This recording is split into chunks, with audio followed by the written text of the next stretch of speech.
I'm going to fix the wheel for that dumpster instrument cart slash tool cart that I found. Luckily, I have a few tins of various stuff. So, going to go down to nuts here and, I can't hold the camera at the same time, but I'll get back to you. I reckon I should be able to find a matching nut. What do you reckon? And some washers too.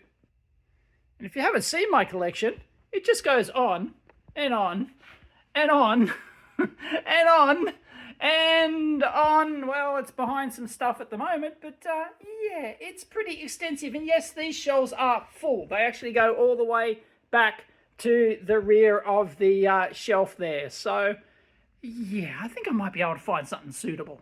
Get back to you. Yep, I found a nut and some washers. Part of the thread in there is stripped, so it's not a big deal. But by the time I get it in there and the curvature of the metal and the washer on the other side, that should not be a problem. So yeah, before everyone says just use a rib nut, yeah, I don't have any to hand.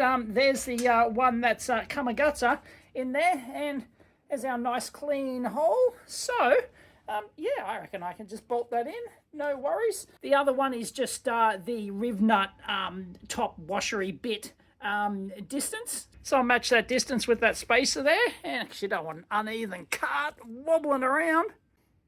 And I can just screw that in, no worries. Oh yeah, tight as nun's nasty. All right, there you go. That is a fixed wheel. That is a winner chicken dinner. Trolley, dumpster trolley, back in action. Catch you next time. Oh, look at that. It's like I bought one. Fantastic.